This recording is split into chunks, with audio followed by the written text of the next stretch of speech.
¿Y si te dijera que existe un barco que desapareció no semanas, no meses, sino años, y que un día volvió a aparecer navegando, con su tripulación, su carga y su bandera, como si jamás hubiera sucedido nada? Un barco que la historia registró como perdido y que, literalmente, resucitó del océano.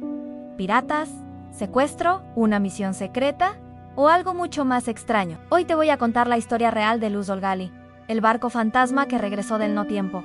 Un misterio casi olvidado por internet y uno de los enigmas marítimos más inexplicables que siguen sin respuesta. Quédate hasta el final, porque cuando escuchemos la última teoría, tu percepción del caso va a explotar. Corría el año 1695, en Europa hervían guerras, comercio, espionaje y rutas secretas. Irlanda, Inglaterra y el Mediterráneo eran una danza de mercantes, piratas y países peleando por el control del océano. Un mundo peligroso, pero lleno de oportunidades. Y en medio de ese caos, desde el puerto de Dublín, zarpa el Luz Olgali, un barco mercante relativamente pequeño, pero muy valioso por una razón: en su carga. No llevaba comida, ni madera, ni armas, llevaba especias, telas finas, objetos exóticos del mundo árabe. Una mercancía que en aquella época era tan valiosa como el oro.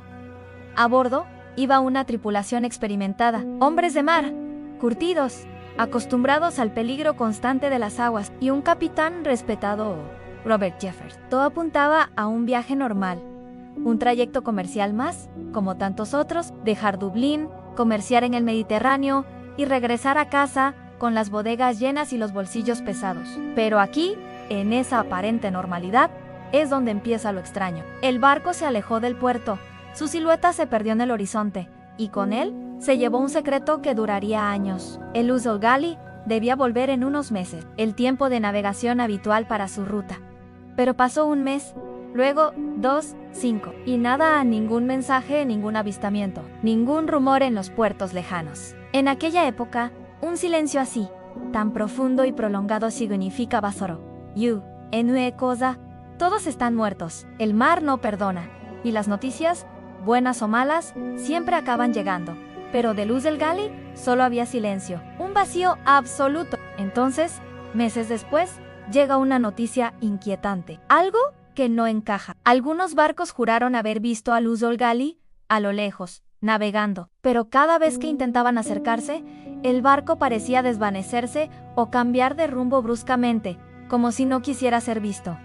Nunca pudieron alcanzarlo. ¿Eran confusiones? ¿Una ilusión en pleno mar? ¿Un espejismo provocado por el sol y la distancia? ¿O es que había alguien oculto en su cubierta, evitando deliberadamente cualquier contacto? Un año después de su partida, con la esperanza ya rota, el barco fue dado oficialmente por perdido. La ciudad de Dublín realizó ceremonias, se repartieron los seguros entre los comerciantes que habían invertido en la carga. Las familias lloraron a sus muertos. La tripulación, hombres con nombres, con historias, quedaron enterrados simbólicamente en la memoria de la ciudad. Fin de la historia. El océano se los había tragado, 2 años después de su desaparición. En una mañana fría y gris, un vigía del puerto de Dublín vio algo que casi le detiene el corazón. Algo que sus ojos no podían procesar. A lo lejos, acercándose con calma, estaba Luz Olgali navegando con las velas desplegadas, la bandera ondeando, entrando al puerto como si regresara de un viaje completamente normal. La noticia corrió como la pólvora por las calles. La tripulación, viva. El capitán, vivo. Al mando. La carga, completa e intacta. Los que lo vieron describieron la escena como surrealista, casi divina. Familiares que llevaban años de luto, desmayándose en el muelle. Hombres rudos, marineros, llorando sin control. Comerciantes que habían cobrado el seguro, gritando, sin entender nada. ¿Cómo demonios era posible? Un barco fantasma había regresado al mundo de los vivos. Pero aquí empieza la parte más inverosímil. La tripulación se comportaba como si hubieran hecho un viaje normal, un poco más largo quizás, pero nada fuera de lo común.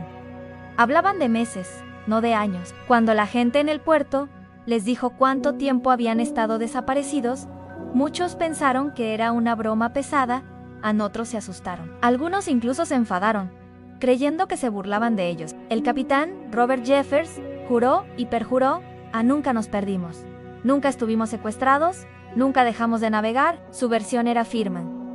Habían tenido un viaje complicado, pero nada más empero.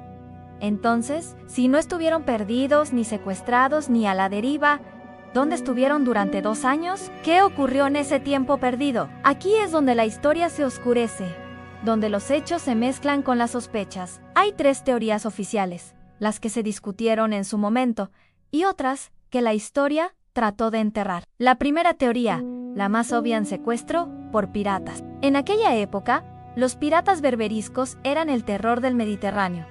Podrían haberlos capturado. Pero si hubieran sido piratas, ¿por qué devolver el barco? ¿Y por qué devolver la carga, que era increíblemente valiosa? Y más importante aún, ¿por qué ningún tripulante habló jamás? ¿Por qué no contar su hazaña de escape? No tiene ningún sentido. Teoría número 2. A una captura política secreta. Algunos creen que el Uzel Gali fue capturado por una nación extranjera, quizás en guerra con Inglaterra, y usaron el barco y su tripulación para misiones encubiertas. Un mercante desaparecido era la tapadera perfecta para moverse sin levantar sospechas. Pero de nuevo, ¿por qué devolverlo todo entero? Tripulación, barco y carga. 2 años después, ¿y por qué la tripulación guardaría un secreto de estado de un país enemigo? Y la tercera teoría, la más popular entre los comerciantes de la época, un motín interno. Se dice que la tripulación pudo haber tomado el control del barco y decidido vivir como corsarios clandestinos. 2 años dedicados a la piratería, robando, vendiendo el botín en puertos secretos, navegando bajo otras banderas. Y cuando el riesgo se volvió demasiado alto o ya tenían suficiente dinero, simplemente regresaron a casa como si nada, con una historia falsa para cubrir sus huellas. Pero si esto fuera real, ¿cómo es posible que todos, hasta el último marinero, mantuvieran la misma versión? ¿Por qué? Nadie jamás confesó, ni siquiera en su lecho de muerte. Un secreto así, entre tantos hombres, es imposible de guardar. Pero espera, porque ahora viene la teoría más perturbadora, una que apenas aparece en los documentos oficiales, pero que se susurra en registros antiguos y cartas de la época. Una historia que rara vez se cuenta.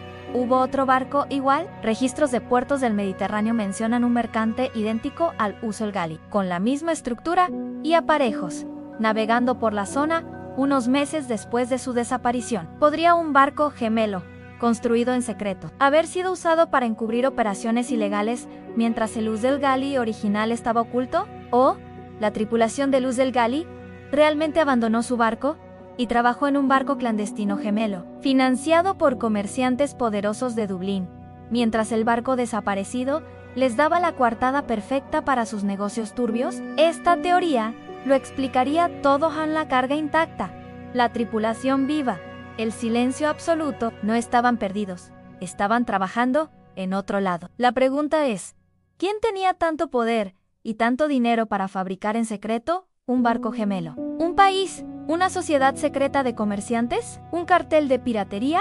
Organizado como una empresa. Y lo más escalofriante, ¿por qué nadie habló? Ni en confesiones, ni en diarios, ni en cartas a sus seres queridos, nadan una losa de silencio que ha durado más de 300 años. Un vacío imposible de explicar. El Uzel Gali es uno de los pocos barcos en la historia que ha sido declarado oficialmente muerto y que regresó del océano como si jamás hubiera desaparecido. Su regreso fue tan impactante que en Dublín se creó el Uzel Gali Society, un club de élite para resolver disputas comerciales, inspirado en el misterio del barco que volvió. Hoy, siglos después, no sabemos si fue un secuestro silencioso, una misión secreta, un motín perfectamente coordinado, la existencia de un barco gemelo, o algo que jamás se registró oficialmente, algo que se escapa a nuestra lógica. Pero si sabemos una cosa, es un misterio real, tan increíble que parece inventado. Un barco que entró en una especie de no tiempo y regresó sin una sola respuesta. Y ahora te pregunto a ti, ¿qué crees que pasó realmente con el Uzel Gali? ¿Fue un acto de piratería escondido? ¿Un experimento encubierto de un gobierno? ¿Una mentira colectiva de toda una tripulación? ¿O algo que simplemente nunca se podrá explicar? Te leo en los comentarios. Y si quieres más historias reales del mundo que parecen mentira, pero que están 100% documentadas, suscríbete, porque lo que viene supera esto. Gracias por llegar hasta el final.